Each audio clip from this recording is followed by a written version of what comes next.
Where are we at, people? And get us up. Mm.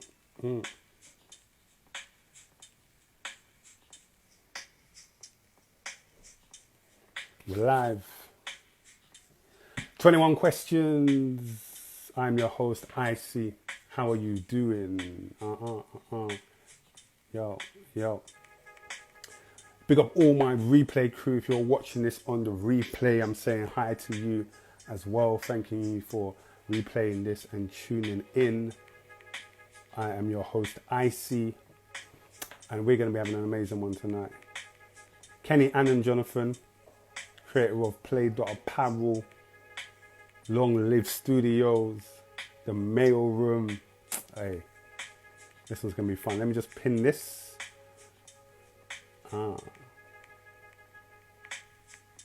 And we're live. Let me know how you're doing in the comments section. Let me know if this is your first time joining us at 21 questions. If you're a newbie, let's get a hashtag newbie. Let's pin that comment. We're live. Hey. Becky, what's up? Wilfried Zaha, CPFC, what's up? In the building. Playdot's in the building. So, bro, if you just press that request. Yeah, I got it. Cool. Love, man. Hey, Becky, how you doing? Rich Portuages. I don't speak French, so please forgive me. Scale of London events. Big up to you, RTF. Big up to you, Meg. Once upon a time. Ola Yinks in the building. Who else we got? I am Zoe Collins. They are. Hey. If this is your first time, like I said, if this is your first time to 21 questions, welcome. Let me know if you're a newbie in the comments. Just type newbie. If you're watching this on replay, welcome. Thank you for joining us. How am I? I'm good, I'm good. It was a bit of a gloomy day, but we just made the most of it. Just getting ready for this live and doing a few other bits of stuff. So thank you for asking. People don't actually ask me, so appreciate that. Oprah, hey, how you doing in the building? Ola Samuni, welcome. Hey, just want to say hello to everyone before we get started. Big up to our sponsors, Proper Corn, best popcorn in the world. I say it with chest. Hey. So we're going to have fun tonight, man. Newbie, NNC Marty. Thank you for joining us, man. First time. Grace Takara. Newbie. Back. Hopefully from this point on, you won't be a newbie anymore. You'll be with us week in, week out. All right. Guys, make sure if you've never ever tuned into this platform, we've got like 11 or 10 other episodes that we've done. So link in bio after you finish. If you want to check them all out on our YouTube channel, man, feel free, man. Feel free. Welcome to the 21 Questions family. Yeah. Man like Marty. So like I said, I'm Icy. I'm going to put my at name in the chat if you want to check me out later. But this is all part of the sit-down platform, and what we do at the sit-down, before Corona, we would have our live events where we'd invite guests on and ask them as many questions as possible and really get you to interact with them. But Corona came, done his thing, and so we thought, let's migrate this, let's adapt this to our online platform in our Insta Lives. And so that's what we've been doing. We've just been getting guests on, asking them as many questions as possible within a allotted time. They get one pass card that enables them to skip a question. So if they don't want to answer that question, fair enough, they can use their pass card. But if they make it all the way through without using their pass card, then they win a prize. And I've got a prize right here for Kenny if he doesn't use his pass card. Yeah. This is my real welcome. Michael, welcome. Mbonsu, welcome. Just a guy, welcome. Cressy Beats in the building. Thank you, my brother. Love you always. Playmakers. Hey. All right, so without further ado, we're not even going to waste any time. It's hot in here. We're going to invite Kenny on and just explore his creative transitional journey, man. It's going to be a good one. I've known Kenny for years. It's up to like 10 years now. And just seeing him grow and transition has been great from the sidelines. but now I want to shine more light on that, and we're going to delve behind the scene and see what that journey has been like. So if you're ready to go with me, I want you to put a sofa in the comment section. So scroll through your emojis, find sofa, and put that in the comment section. Dun, dun, dun. All right, let's get ready. Welcome if you're just joining us. We're going to get it crack-a-lacking, get it popping. Just a guy, welcome. All right, so without further ado, let's get into it, man. I'm going to introduce Kenny, and he's going to come onto the live. Big up you guys with the sofas. Let's go. Hey, it's the beat still.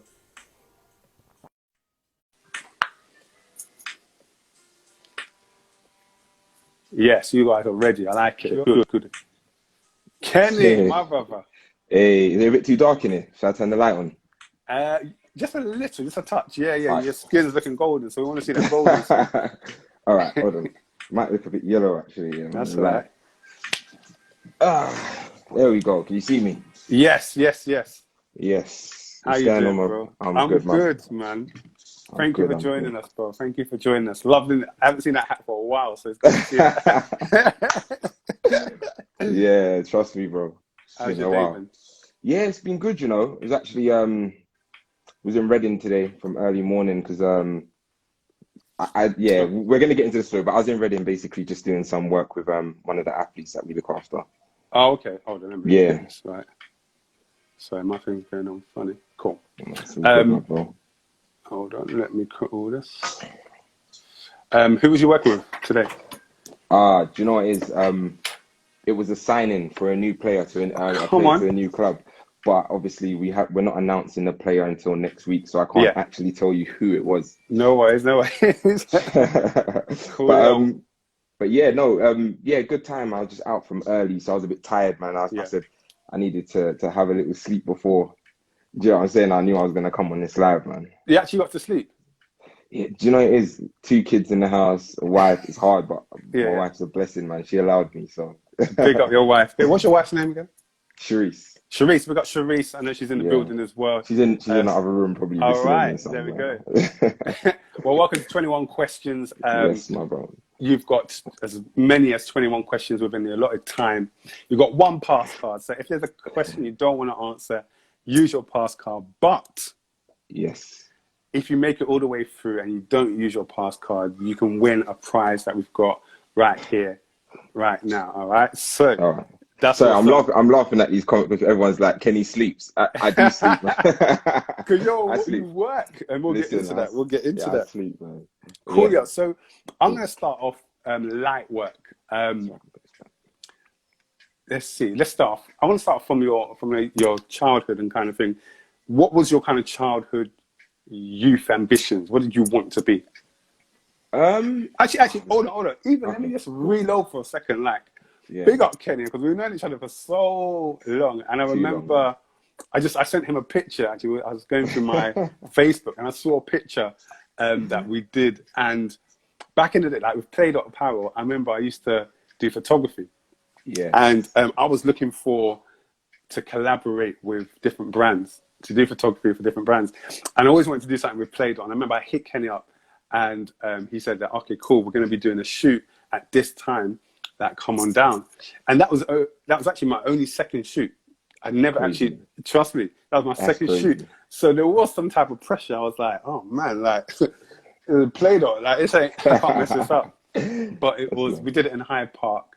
Yeah, and it was it was such a fun and like amazing shoot. And I swear, hold on, I think I've got a picture here. Yeah. Bro, it's you're killing Bro, listen, you guys got to allow me, man. This is over 10 years ago. 10 years ago. But yeah, do you know what it was? It was for Terror Tag. I was trying to do a bit of brand consultancy. This is back then. I didn't even know it was brand consultancy. Yeah. But I was kind of like helping them out with like getting their brand out there and just seeing what they wanted to do. So yeah, you know how it goes. You know, creatives. You try to collide the worlds. Do you know what I mean? They kind of believed in my vision for what we do with Playdot and just kind of asked me to kind of replicate it in the same way. Yeah, 100%. So yeah, tell me, as a youth, like, what was your kind of like ambitions? Oh man, I'll be honest with you. it was tough, man. I think I struggled really to kind of find out what I wanted to do. Yeah. Do you know what I mean? Growing up, you know, I'm from Clapham Junction, and Right. you know, like everyone's kind of like, it's like a very tight circle of friends. But in amongst our kind of like social groups, my kind of personal group was only set to like two other people. Well, there was probably about five of us in total, but day to day was probably about two extra guys. My guy, my friend Carl, and my friend Jason. Okay. And we were kind of like kept to ourselves in a sense. But I'll be honest, we was just living life as being young. I didn't have a clue what I wanted to do, if I'm honest. Like, just one of those. And I always found it bad. Do you know what I mean? I was like, I don't know what I'm going to do when I finish school. I don't know what my ambitions were. I just had no clue. Do you know what I mean? Was there any pressure to have a clue, to know what you really wanted to do? As in from home or from like school? I'll tell you what, I think for me, growing up in a single parent household, I saw my mum work 3 jobs. I was at home on my, like most of the time, most of my friends probably wouldn't know, I'd be in the house and my mum's gone for 3-4 days. Do you know what I mean? Because she was a carer at the time. Yeah. Do you know what I mean? So she's left money on the table, and do you get what I'm saying? It's you just got to make it work. Yeah, do you get what I'm saying? So for me, it was just kind of like, I just wanted to make money. I didn't know how, I didn't know what I was going to do. It was just that. Do you see what I'm saying? Yeah. So yeah, the ambitions was, I was lost, man. How did you kind of whittle it down? As in, okay, right, these are the things that I want to pursue. Because a lot of people find this a difficulty where they can do so many things, but they don't know, they can do so many things, they don't know what to do. How did you whittle it down to, right, this is what I want to pursue? I'll be honest with you, right? I got to like 6th form towards the end of my school years, right? And I remember just doing my exams, and even then, I still didn't know what I was gonna do at that point. And my older sister, actually bought me a book. You'll know the book anyway. She bought me a book, Rich Dad Poor Dad, when I was 17. Yeah. And I remember reading it, and you know, it's gonna sound so cliche, but it definitely changed my perception on, you know, the system and what they tell you that you should be doing. And it just kind of like opened my mind to, you know, just a broader spectrum of things that I could do in this world. Do you know what I mean?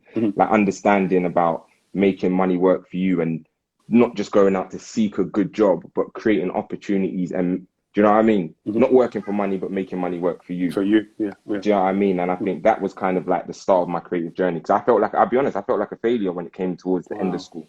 Do you know what I mean? I just like the class joker, messing around with my friends, and then you're trying to rush all your exams towards the end. And I just thought, you know what I mean? I just thought, this is going to be a mess.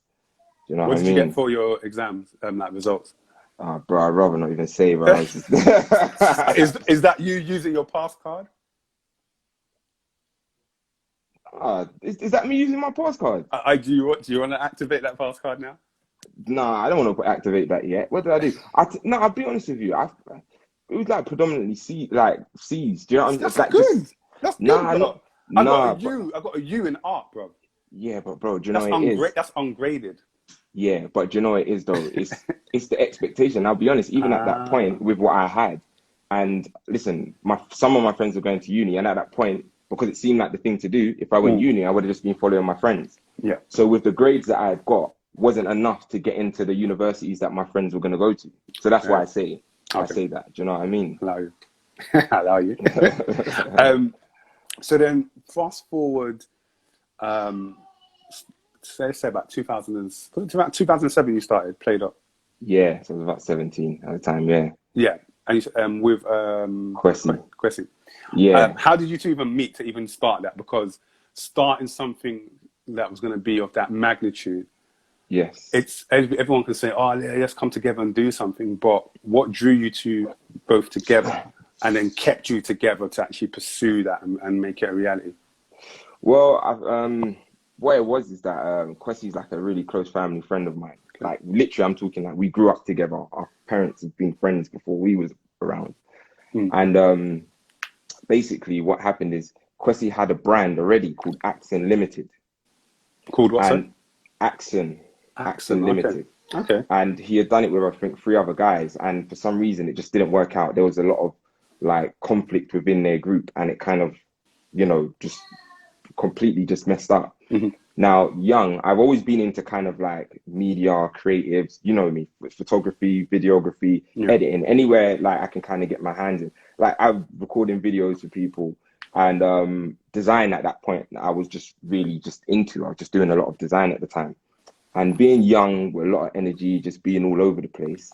I remember one time when he had stopped acting, Kwesi was just like to me, "Oh, I'm doing the clothing line. You should start." I'm just telling you, I don't have a clue.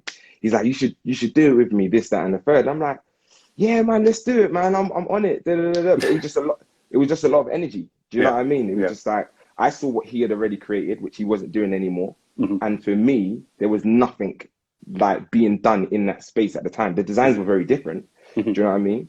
But you know, we came together, but I didn't feel comfortable with the designs of Accent, if I'm honest with you, because I felt like I was carrying someone else's weight. Yeah, but sense. You know, that's just basically what happened. He approached me, we spoke about it, and then from there we just, you know, we started running with it. We did carry on Accent for like I think it was 2 years after that. So even though so when did Playdot kind of become a reality? So Playdot became a reality probably really kicked in 2009. Where the design, like the designs that everyone would know it for now, kind of. So when with Skits. Yeah, with the Skits character, right? And yeah, you know, I was just going and I wanted a rebrand. I just felt like such a disconnect from the brand. Do you know what I mean? The name Playdot was just about having fun, full stop. It was just about no boundaries and no limitations, and being able to kind of express yourself in the best way. And I think at the time, you know, I guess you see it in kind of like the designs and the things that I'm into. A lot of the apparel that I would have liked to buy, I was way out of my price bracket. Do you know what I mean? The Billionaires Boys Clubs, the Bathing Apes. Do you know what I mean? At the time, even like academics was like a big thing at the time. Echo, like you name it, whatever it was at the time, like that is what I just couldn't afford it. Do you know what I mean? So my whole thing was captivating a certain essence and feel, but making it for our social group. That's just where it started. It was just about, it was only meant for our friends. I didn't think global. It was just really local at the time. Nice. And then in terms of that, I remember that 2009 period, what was the streetwear kind of space like at the time? Who was in there at the time when you were kicking off? It's crazy, bro. It was so empty, man. Wow. I think, but at the time when we had started, I think the only people that was really like where we were sitting in that space, it would have been us, Benja, and Trapstar. Crazy. Now look at it. Yeah. So we was kind of doing all of our pop-ups together. We done Reset. We done, you know, the night resets of where we would do everything at the Night Factory. We was doing stuff at, you know, down in Shoreditch, and it was always us three and a few others. Do you know, King Apparel was there, obviously. Pixel, PXL, they was there at the time, and it was just all dark and cold. Dark and cold, do you know what I mean? And we was just all doing the same pop-ups. Do you know what I mean? It was just such a great energy at the time, because again, as I said, there was nothing like it. Awesome. And what when would you say it really took off for you guys? Because you're doing the designs, and I remember there was so many transitions from the t-shirts to the jumpers, but then the Skits character became like the main front-facing kind of logo, whether it's on the tees, the tops, the jackets. When did you see like it was gone clear? What was there a certain moment or a certain person that wore it? When did it start to really take off? I think, if I'm honest with you, there's certain moments in time, but you know, I don't really put it down to artist endorsement. I really put it down to the support of our community. Do you know what I mean? Because it's easy to, you know, to say, oh, it grew because it was on XYZ, but before it was seen there, really and truly, you know, it was like, it was all over the place. It's a really funny story. One time we was coming from a fashion show, myself and Kwesi, and I think, so I see James in here as well, Major. So big up, James. Yes, you remember James anyway. So I think James might have been with us. I might have been, but we was driving from a fashion show, and the police stopped us, and they went in the boot of the car. They just, you know, mandatory check, went in the boot of the car, and they saw all of the clothes, and they was like, "Oh, are you lot gang affiliated?" Because because these clothes have been seen in certain areas, which was Tulse Hill, Clapham Junction, Peckham. Do you know what I mean? And because obviously it's quite heavy colours, they just thought it was like a gang representation thing. I never really told that story, and that's kind of what would happen all the time. They'd see us and just associate it with different areas. Wow. Do you know what I mean? But that's because of how much it was spreading. Yeah, just because of how it was spreading. Awesome. Do you know what I mean? Come on. was it 2015? You and Wilfried with Long Live? Yeah. Yeah, so you transitioned to set up Long Live Studios. Yes. And it's so funny because you are such an elusive character. Can't believe you got me on here, man. You won't know you're behind certain things until you show you are. So just before I even go into Long Live, was that on purpose from the start? Was that something that you wanted to shy away from and say, you know, I want the product to speak? Or are you just a shy person? What was it that made you kind of take that elusive kind of approach to you in being a face of the brand? I think I didn't ever want to be the face of the brand, but you have to remember I started when I was young, so it's just a lot of energy. You're doing something that isn't negative. I wasn't like on the road like doing anything at that point. So it was kind of like you wanted to get something out that you had created and people was liking it and you're seeing money from it. No business structure, no nothing. It was just, I love this. Now where kind of Long Live came into it. So when Wilfried was at Manchester United, he was actively buying product from us. He just contacted me on Twitter one day. And, you know... Wait, so he was buying Playdot? Yeah. So before I met him, he was buying it. Right, okay. And then he posted something or someone had sent me something. So I think actually I had messaged him. Then he was like, oh, that's crazy. Da, da, da, da. At this time, I would be in Croydon a lot more because my wife's from Croydon. Do you know what I mean? So I'd be in the area, and then he'd come down. So when you were going to Croydon, were you taking plane? Were you flying? It's not that far, man. You lot got jokes, bro. It's not that far. Trust me. 15 minutes to Clapham Junction. No, brother. On train. I'm telling you. It's a passport thing. Nah, bro. But yeah, like so he'd come down from Manchester and just come and meet me at the family house the first time I met him. But we just really kicked it off, like our first conversation. Obviously he's a few years younger than me, but we just really developed a relationship. And every time he'd come back, he'd contact me, would link up here, this, that, and the third. But at this time, I was still working full time anyway. I was a graphic. By that time, I've missed out a whole bit, but I was a graphic designer by trade. Okay. Do you know what I mean? At this point, I was in a stable job, but I was getting like itchy feet, feeling like, oh, do I really want to be here? I really want to work on the creative side. It's kind of taken away from it. Yeah. And I never forget one time Will hit me and he's always been into these fashion. He's like, I want to start a brand, but I don't know how to start it.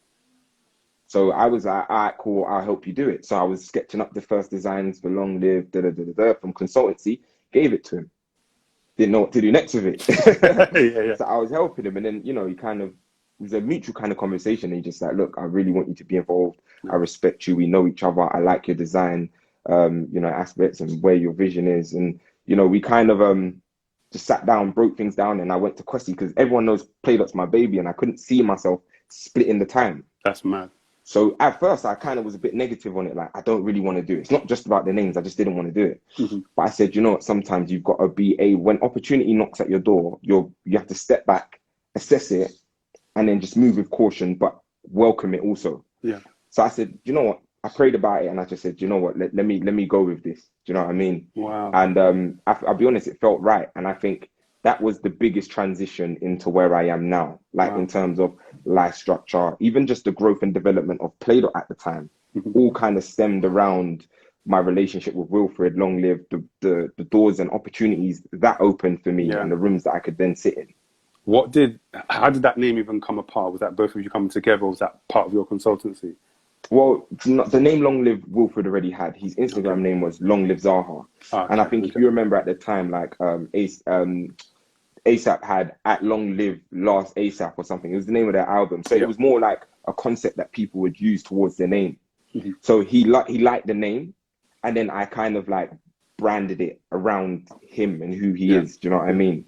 Being like kind of understanding his journey and the whole Long Live concept of, you know, creating something that outlives your own existence. And I don't know if you know, the first logo that I designed for it was the figure 8, which is the Affinity logo, which is continuous.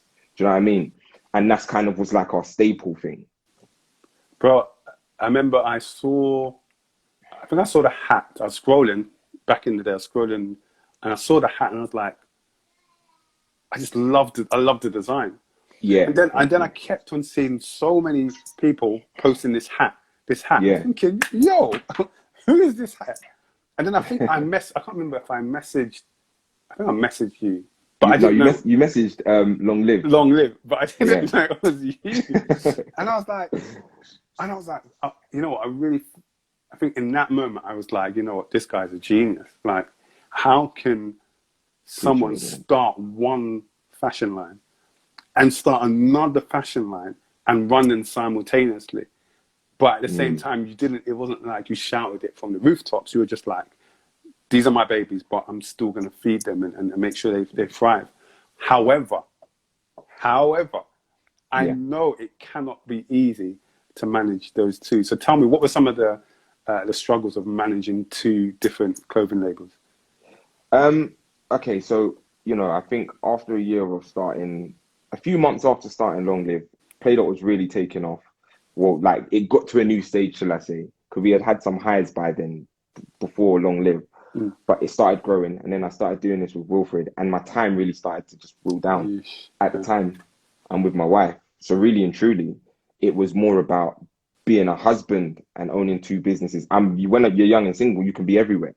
But being a husband, you've got to kind of like, I'm here. I've got shoots at 10 o'clock at night. I'm going to events. I'm doing this, that, and the third. And really and truly, the brands, like, I'm passionate about it. Anyone who knows me, I will work on projects as long as I have to.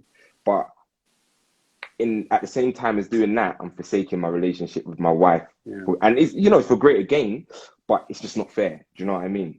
So that was probably my biggest struggle. It was trying to get comfortable, being uncomfortable and trying to be comfortable in a position I'd never been in before. While business is going well too. And you're always like, I'm one step closer. But, at home, I'm not here. I'm out there. She's at home. It's this, that. Late night, I'm having to go meet her then at her aunt's or her mum's house because I'm over here, I'm over there. I'm always moving. Wow, do you know what I mean? So I think that's what it was. The design aspect for me, it was fine because I'm producing in the same place. My design, I kind of set like a calendar of how I design certain things, but it was mixing my home life as, a young man just getting married and then being an entrepreneur, chasing your dreams. And that is one of the biggest balancing acts.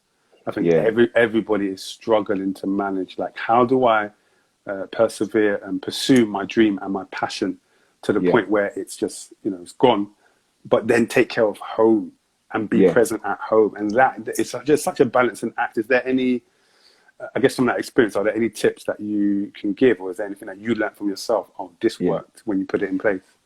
I think, I'll tell you what it is, right? It's a bit hard. Like, I'm a Christian, you know that, right? So ultimately, I trust in God, right? But I think some things that I didn't do in the early days that I learned later on down the line is being able to gauge the temperature. Meaning, yes, what I'm doing is for my family, and I know you know me, I'm very confident. I know whatever I put my hands to will be successful. And that's not being cocky. I'm just confident in the ability because I know what I'm putting behind it. But at the same time, it's like my wife is my life partner. And there's certain things in the early days that, that did help me to grow, but I would have sacrificed just not doing them to have more time with my wife at that time. Do you know what I'm saying? Yeah. So it's that whole thing about priority. What are you going to put? Just prioritizing things. Just prioritizing things, man. Tell me about, we had this conversation the other day.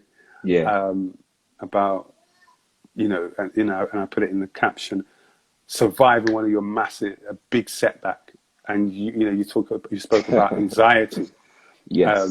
Tell me what this is. Bro. This story is so crazy. All right. Well, let me kick it off. Again, just kick it. There's things in between, but basically, what had happened is again, now at this point, the brands were really going really well. We were probably getting to our peak of Long Live. Playdot was really still maintaining itself. So with Long Live, we managed to get our product in the Crystal Palace merchandise store, online. We had the LED screens at Crystal Palace during the game days, like everything's flying. But I really wanted to work on the product. So what I've done is I took a year out of not going to, like actually selling product, just to work on the back end of everything. Websites, brand strategy, this, that. So I flew to China. I was in the Philippines. I was working on relationships, building product, testing materials. And, you know, we pumped, between the both brands, we pumped a lot, bro, a lot of money into it. How much? In the span. All right, for I guess, for the purpose of this, probably about 80 to 90 grand of like production money. Do you know what I'm saying? I'm saying this is what we're going to put behind it and really push it. And then basically, we have done all of that. And my office is actually in central London in Soho. So it's a private place. Not many people know that I'm there. I didn't bring a lot of people there. So, you know, so I'd be working out of there, especially at this time as well. I'm working with athletes. I'm doing consultancy at this time as well for Crystal Palace on lifestyle culture. So I had a stockroom like in my office. And then I'll never forget this day. It was a Wednesday. I was at church. And anyway, a few hours go past. I get a call 6 a.m. from the office. Some of the guys at the office, really random. Oh, Kenny, where are you? I'm like, I'm at home. It's, you know, 6 a.m. I think you need to come to the office. I'm like, why? They said, please just come down. So I told my missus, like, I jumped up quick and I just left. Whatever it is, they didn't really want to tell me. So I get to the office. They said there's been a break-in at the office. And I was like, all right, cool. Do you know what I mean? My office is on the ground floor. Do you know what I mean? And Crystal Palace is above me. Then we've got like many other, you know, people within the building, but mine's directly downstairs. And what happened is, and so yours is closest to the door. Closest to the main entrance. So what had happened is like some random guys had kind of kicked open the door and basically ransacked the place. And at the time, all my stock, remember, all this product that I've been stocking for like and getting ready to launch over the last 12 to 18 months was in this place. And they've just taken everything. So someone they kicked open the door, managed to get into mine, taken stuff. They've left, but the door's still open. It's late at night, no one's there. Do you know what I mean? For some reason, the alarms didn't go off or whatever. Wow. Then what happened is the doors were open for so long, some people had left. They came back with more people, and then someone's guarding the door, and I'm seeing people go in and out. The first person that went to go get other people, they came back in my clothes. My Jordan 1s, my jacket, my hat, they had my whole clothes on. Do you know what I mean? Shades is in here. Shades can vouch for it. So yeah, everyone like kind of came like, and there were just loads of people, bro. Like homeless people's coming in, looking in what's going in. Like I've got it on. The reason I say it because I saw it on the CCTV cameras. Yeah. But literally, they just took everything, and police didn't do nothing. Was having insurance issues at the time. These were big learning curves. So you know, for someone that put everything that I had like financially into this, I was down, bro. I was down. Do you know what I mean? Like I wasn't mentally in the right place.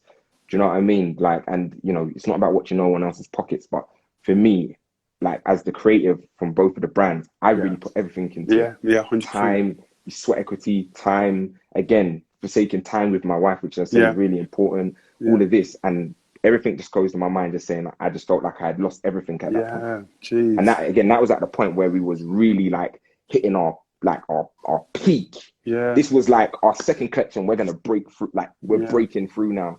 We was talking with Harvey Nichols about the launch, back in touch with Selfridges about launching product. We had capsule collections and collaborations lined up. Everything went.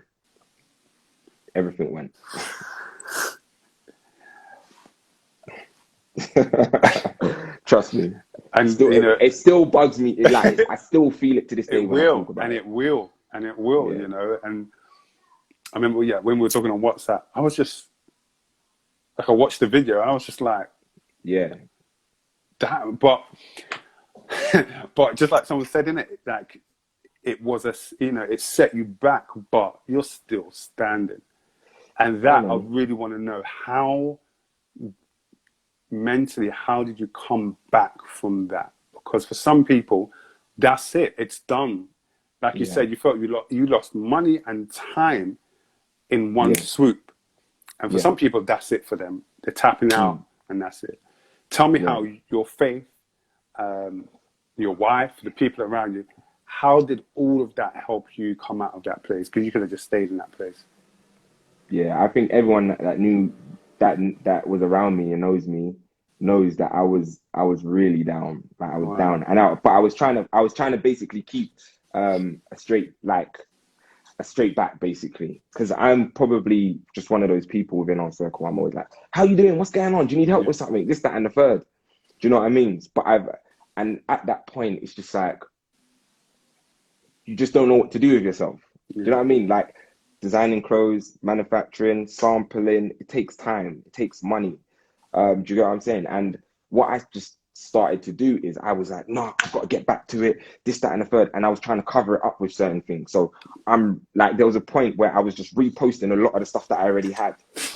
And then I sat back, like I was doing it for both of the brands, and I'm realizing stocks and every time I'm going back to the stock room, I'm realizing more stuff that I thought was there had actually been taken. Wow.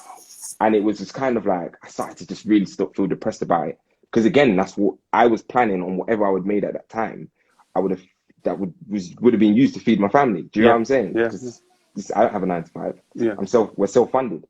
So yeah, it was kind of like I got to a point, and I was speaking to a lot of my friends, a lot of the guys that are in here. Shades would visit me at my office like every day, spend time with me, help me design this, that, and the third. A lot of the other people in there, Peggy's in there, she's helped me countless amount of times. Rico's in it, Martin, like my young family members that would come in and just be like, you know, at certain points, just saying, if you need anything, you need help, this, that, and the third. And I just said to myself, right, I felt my mind was mentally clouded. I couldn't just operate.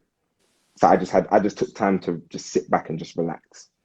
And I didn't know what I was going to do. If I'm honest with you, I just thought I just need to go and get a 9 to 5. You know what I mean? And for me, if you know me, that's like, there's nothing wrong with it. But going, you know, leaving that setup to structure your life for a few years this way, especially, you know, as a husband. And this time as well, I've had my first child. Remember that too. Wow. Do you get what I'm saying? So at that point, I'm just like, my first point of call now is to look after my family. Do you see what I'm saying? And I want to do this, but I mentally just couldn't get over it. Yeah. I just mentally couldn't get over it. So yeah, there was a string of events. Then that happened, and then there was me and my wife were celebrating like one of our 6-year wedding anniversaries, bro. Like randomly, someone random fob. Like, we've just come from our hotel, and we've gone straight to church. And everyone knows I'm so paranoid. I leave nothing in my car. Yeah. But we had everything. She had her bags in there. I had my laptop. And my laptop goes with me everywhere. Randomly, someone's opened, like, searching the areas and opening boots and done like a whole strip of cars. And basically, they've taken my laptop, my hard drive, everything. And I just felt like I was constantly being attacked. Debts were hitting me. Laptop stolen. Hard drive stolen. Clothes are gone. No money, like it was rock bottom. I was literally finished. That's how I felt. Do you know what I mean? But yeah, that was kind of like my dark moment, and it was probably a lot deeper than that, because you can imagine like that kind of strain. You're home, you start arguing at home because you're feeling pressured, but you've got to make sure that you make ends meet. It was just a lot that was going on for me. Do you know what I mean? Yeah. Which kind of, if I'm honest, in those dark times, where a lot of the close friends were around me, which actually sparked the new venture which I'm in now. But which kind of sparked the new venture that I'm in now. And, you know, I look back now, and as much as I really hate that moment, in that moment of darkness, something sparked from it, and I didn't even realize it was happening, basically. Wow. Tell me how that transition happened. Actually, you know, I just need to read you something, actually. Yeah, go for it. Your wife sent this message just when you were talking about. Okay. She said, as your wife, I always understand your dreams and will always support you, because when you win, we win. And we're grateful. Let me read it here. And we're grateful to have you. You're going to make me cry on here, bruv, man. That's your wife. This is the wife that you married. As your wife, I always have you back. When you win, we win. That's beautiful. And that's when you know you got a winner, man. I'm telling you, man. And that's more than anything you could have got. Do you know what I mean? All. That's what makes it work. Can we have some wedding rings in the comment section, please? Tell me about before you go into this new venture. How important was it for you to marry the right person? Because in a time like that, you need, especially in terms of a marriage and a husband and wife relationship, there is unspoken pressures. And they don't want to put, women don't want to put the pressure on you. But when we're not too sure where the rent is when they're not too sure where the rent is coming from, or where the next meal is coming from, and this has happened to you, and they want you to make something happen. How important was it for you to, in marrying someone who was able to understand that, you know what, I know you will win in the end. It may not be great right now, but I have faith in you. How important was that for your strength and you getting up again? Extremely important. Like, if I, just to kind of sum it down, I think, okay, so before I got saved, I became a Christian. My idea of relationships was totally warped. Didn't want to get married, didn't really believe in relationships. I came to God, I understood God's institution of marriage and what it meant. Do you know what I mean? So it kind of changed my heart and, geared me towards, not searching, but just being a bit more open to it. But I wasn't searching. Because coming where I come from, you have a perception in your mind of what relationships are like, and they're not really good ones. Yeah. So when I met my wife, she kind of, at the time she wasn't saved and she got saved, but then she showed me everything that no other female had ever showed me. Like, literally, I'm not exaggerating. It's not a figure of speech. I think everything that I'd kind of, that I thought was a fairy tale. It sounds cheesy. Like, it was a fairy tale when you get someone who kind of cares for you and supports you. She showed me. Right. And it was weird to me. So I didn't really know how to kind of like interact with it. Yeah. So I was kind of a bit standoffish at first. I thought, when something's a bit too good to be true. You get what I'm saying? Imagine someone comes up to you like, yo, I see, here's £1 million. You don't owe me nothing. And then just pops off. And you're like, but I'm not touching this, because if I go jail, do you know what I mean? Yeah. It's just one of those things. So, yeah, man, I think she wasn't ever trying to impress me. It was just the character of who she was. But also, as Christians, there's certain things that that we look for in people. It's not just about face value. It's not just about finances, this, that, and the third. You're looking about how they love God and understanding if they love God and abide by God's laws, right? Then she strives to not live a sinful life. Then therefore, those things won't fall down onto me. Do you know what I mean? Yeah. And that's just the natural things of it. I was just looking at her and I was observing her, and I just saw the way that she was with me, how she was with others. And I appreciated it from a distance until we started to get close. Awesome. And now you can see, I guess years on, you see the fruits of things that you saw. Yeah. 2 kids down there. Do you know what I mean? And trust me, probably the best decision I made in my life. 100%. Awesome, man. Sometimes, we've got to lift up our women, man. And definitely, I agree. Appreciate them. So how did, moving on to this new venture, again, remember we met, was it last year or this year, at StockX?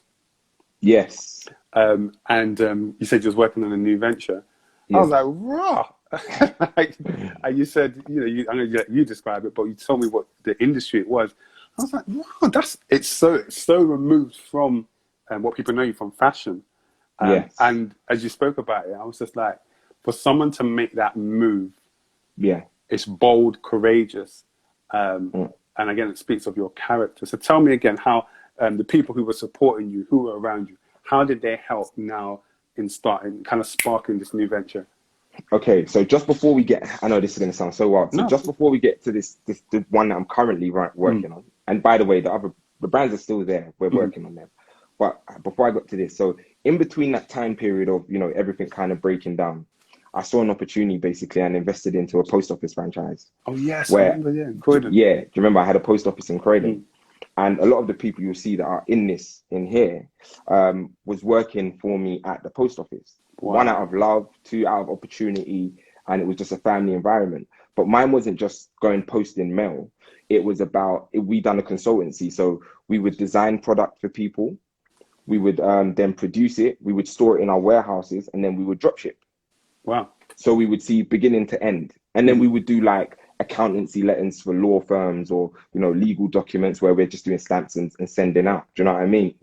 So early there, I see Els in here, Swag London, big up Els. We was doing stuff for like, doing all of like Dapper's first merch, where we were stocking and drop shipping it for him. Do you know what I mean? We was doing the Link Up TV merch. We was doing 6-7 stuff for, do you remember, what's the store in Shoreditch? Box. Yeah, but this is so bad because it's my friend's store, the pop-up store. Fresh Laces. Okay, yeah. So again, all of them, we were sipping out their products for them. Anyway, we was doing that. So that's what it was. And at the time, I always had this idea, like from a consultancy perspective, I wanted to create an agency called The Mailroom. And it was just about delivering a service. Nice. You get what I mean? Yeah, yeah. So anyway, we was doing this venture and it was going really well. But as things started to pick back up and we was doing a lot of things, started picking up with Long Live a Bit, we started to push with Playdot and things were starting to grow again. The post office service started down. The guy that I was actually doing with was an older guy who I kind of brought into his franchise. It started to become a bit more financially heavy on him. So we just decided to part ways. So anyway, I kind of left that. And by this time, I was still doing a lot of the stuff with Wilfried behind the scenes. But I also noticed that as young, fresh talent, they don't really have a lot of people who understand them to represent them, to find them commercial brand partnerships or deals that are suited to them. Yeah. It's not just about me sitting somewhere and saying, okay, I represent that person and I'm going to push you. I need to, like, I got to guide your life. What is it that you're into, dissecting it and then putting them in the right places. Do you know what I mean? So, yeah, what had happened is that, you know, at this time, me and Wolf went to like a Puma sit-in for like a boot deal thing. And they was talking and halfway through, I was kind of like, okay, so what's the clause? Where does it break down? Okay, in contract terms, this, that, is it regional? And he's looking at me thinking like, bro, where did this guy just come from talking about all of this? Because I'd be with him at all these meetings because we'd always try to tie Long Live into it. And then what you would see, like after that meeting, because again, I was doing it for a period of time, and after that meeting, he kind of went to me like, bro, like, I kind of want you to kind of help me out with this stuff because I can see you know what you're talking about. And again, I was a bit reluctant. I thought, you know what, it is what it is, man. Let's go. You're my brother. I'll do it anyway. So, which brought, you know, just first of all, it was just about Wilfried. And then what would happen is, as I do more stuff for him, I'd get other athletes that would contact me or go through other means to try and get to me because they're like, who's that guy that represents Wilfried? Or who's the guy that's done that deal? Or who's done that shoot for him? Or who's doing the things at Crystal Palace? And from there, I was kind of, I was like, everyone knows, I was like, no, I just want to do this. I don't want no more people because I didn't have the manpower to do it. But again, as it started to come in, I welcomed change and just decided to kind of grow and scale up. So this is where it came on. And I took on, like, obviously I got Wilfried, Mikel Antonio at West Ham. This is where we started doing little bits for like Reece James. Do you know what I mean? And Wan-Bissaka, we're doing stuff for Nikita Paris, who's at Lyon, Daniel Carter, Luke Campbell, boxer, helping out with Joshua Boatsi. Again, branding, PR, marketing, commercial deals, but really things that are tailored to who they are, not just giving them stuff, free stuff. I'm not into that. Just really tailoring stuff. Do you know what I mean? Even, you know, we got a young boxer called Denzel Bentley, like such a big prospect. He's from my area. And even him, like even recently, I was just saying to him, in his position for such a great boxer, sometimes the only difference between someone like him and a top flight athlete that brings in commercial deals is just branding. Yes. So I just said to him, like, bro, I'd love to help you brand. And he's actually my friend's little brother. He's from the area. He's Ghanaian too. I said, bro, let's make this happen. He's actually fighting. I think it's next week, I believe. Do you know what I mean? But I'll post up the details. But yeah, and that's, yeah, and this is where the Mailroom kind of was birthed, if I'm honest with you. Guys, make sure you follow the Mailroom, and you'll get to see much more about what Kenny's talking about. Like, I love that you said you haven't done it before, but the opportunity is here and you'll take it. And I think that is a lesson in just looking at all the different ventures that you've gone into. You've got Playdot, and then you were like, why can't I do another clothing line? Okay, why can't I do a sports creative agency? And it's just about you. I remember you said in the beginning, you know the confidence and the ability that is in you. And that in itself is not limited. That can be applied at its maximum, at its optimum to anything, and it will succeed, kind of thing. And definitely. What would you say is, I guess, what across those three brands, what are the biggest lessons that you've learned coming from all that experience and all that kind of knowledge? Well, do you know what? It's so funny, right? Yeah, between my wife and Grace, who's also in here. So Grace heads like our PR marketing department across all businesses I've ever done. She's she's been with me through everything. So that was who you saw, Grace Takera's in here, but she across everything. So big up Grace, right? And she used to see I used to get very frustrated behind the scenes, like super frustrated. Peggy will know. She's been here in the house and we're having meetings. I'm literally going crazy. Like, why are we not doing this? Why is this not growing? This, that, and the third. And she showed me something, right? That was so important.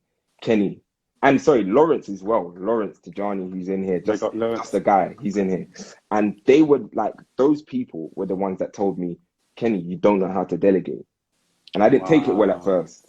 I said, because when you're passionate about being creative, you just want to do it. You want to do it. It's your baby. Yeah. And then what happened is for me, in order for me to grow, I had to let go of certain things.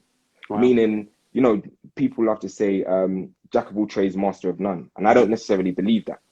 The only difference is now, in my experience years, I realize you can build an infrastructure and you build something around it and allow people to maintain it, where you can speak life into it, train those people to share the same values as you to be able to raise up that brand. So now I can be a bit more hands-off, where before I'm trying to design stuff for Playdot and design stuff along with, and then I'm doing this. I can't. Now it's, okay, I've got a 10-minute window here. I'm speaking to whoever's managing Playdot. Grace, what's going on with the Melbourne? What have we got to do with Danielle, XYZ? Peggy, what's going on with Playdot? How do we get this over here, this, that, and the third? What's the emails? And David, what's happening? And that's just how it is. I just learned to delegate. And that was my biggest life lesson. That's helped me to run the businesses along one another. Can we have a round of applause, please, in the comment section? A lot of people have said, passionate, NC Marty said, passionate Kenny. Peg said, Zoe Collins said, love your work, Grace. GA in London said, please save this interview. I'm currently driving. Can't miss a minute of this. By the way, NNC Marty and that GA George, right? Yeah, Favela and No Names. I kid you not. This is a shameless plug anyway. When you're talking about young creatives in London from fashion, look out for those two. And I mean it genuinely, bro. What's the names again? GA London. Yeah, but Favela London. Favela London. And No Names Clothing. Check those two out. Amazing brands. Awesome, man. Yeah. You have made it through with no pass card. That's a round of applause right there. No pass card. I'm looking at the time. All right, cool. So last question would definitely be, because of time, is okay. Do you have a question for me? Because I always kind of do that at the end. We've known each other 10 years and probably still some change. Some change, man. And bro, I'm just so happy to just see you flourish, man. And I didn't know, I did a lot of stuff you said I didn't even know happened. But you still persevered on, and you're still standing, and that is a testament to your faith. That's a testament to your character, and that's a testament to your ability. So while you're here and you're live, I want to give you your flowers. Do you have one question for me? Yeah, I do. So, we've been speaking about my journey. As you know, I've known you for a long time. And not just me, you've gone through many stages. And people are going to know you for the sit down. Yeah. I don't know you from that. Yeah. Do you know what I mean? I know you from Bible's Bible. Do you know what I mean? You've transitioned gospel artist, fatherhood, to many different, you've put on many different hats. And how have you welcomed that change in your life? Because you've been through so many transitional moments as well. Yes. And, how did you feel during those moments? Because I know sometimes it can kind of feel like, are you selling out by changing direction? Yes. Do you know what I mean? Yeah. So how did you take that? You know what? It's funny. This question it's coming in so many different variations every single time someone asks it. And it's interesting because then that means it's something that is on people's minds. But I think what it is that I had to understand that my life is not tied to what my hands do. My life is not tied to what my hands do. God's poured creativity in me and ability in me, but I can use that and apply it to anything. So I started off applying it to music. I started applying it to photography. I did Jesus is my logo badges. What else has I been doing? We've done the sit down. And that is just me realizing that my life is not tied to those things that I do, but it's all about God creates the opportunity for me to do them. I pour into them and then I move on. Because I think for a long period of time, my hands were tied to music. And if I didn't make it in music, if I didn't blow, then I was a failure. Yeah. But it's not true. I guess in the last year, I'd say in the beginning part of last year, God said pivot. And I was doing music. I just released my album, my debut album that I've been waiting for years to put out. I just put it on. But God said pivot. And that was just when the sit down was forming. I had the idea in my mind and I thought, let's bring it to the forefront. God said pivot.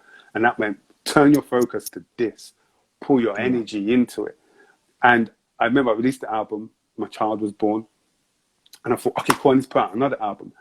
My creative musical juices were gone. Like what I used to create the album was God downloading songs to me and I was just penning them. But when it came to the second time around, there was nothing. But for the sit down, I had all the juice in the world. Everything was just flowing like water. And as you can see how it's kind of progressed. So it just showed me that don't worry. My purpose and my destiny is not tied to what my hands do. I can flow in between and do anything as long as what I'm doing is impacting and enabling God to flow through me.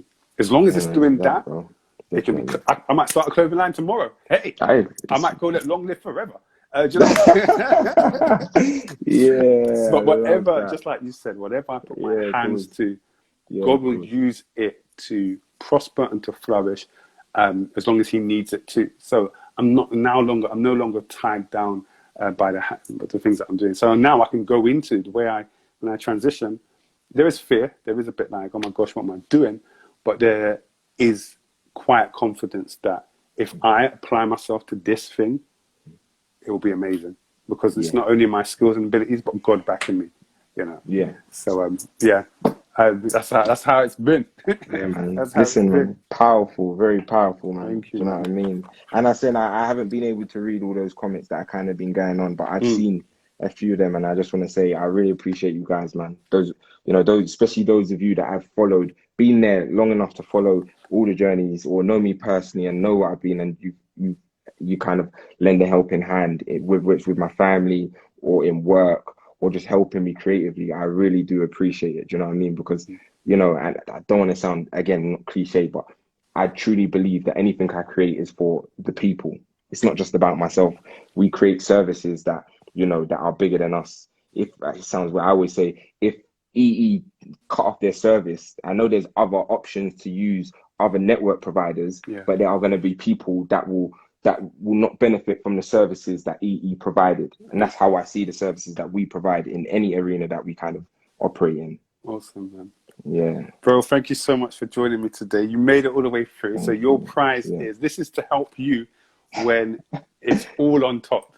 All right. Herbal tea. Is that herbal tea? We got some green tea. Yeah. We got some green tea for you. I'll come for that.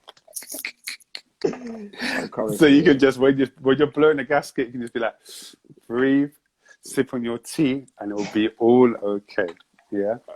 Bro, thank you, bro. Shout out to you. Big up to Shireen, your children, your family, to all your projects.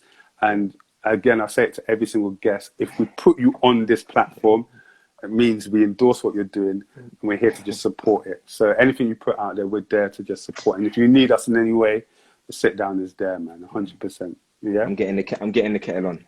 Get the kettle on. 100%. Man. Love, bro. Thank you very much. I appreciate you all, man. Thank you very much. No problem. Guys, thank you so much for joining us for 21 seconds. 21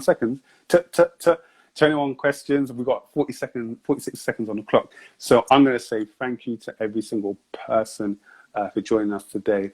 Like I said, big up to all the newcomers to 21 Questions. If you've never ever watched this before, we've got like 10 other episodes for you to watch. Click the link in the bio and you can watch it on our YouTube channel. Or if you're into podcasts, we've got it on our Apple Podcasts and our Spotify podcast. What else do I want to say? Yes, big up everyone. Just big up your comments. Are you going to save this and upload it? 100%. I'm going to save it on our IGTV. And then tonight I'm going to transfer it onto YouTube so you can watch it back and you can play out the podcast. The clock is ticking, so I'm going to say goodbye, but thank you so much for joining us. Peace. We'll save it. Yes, we'll save it.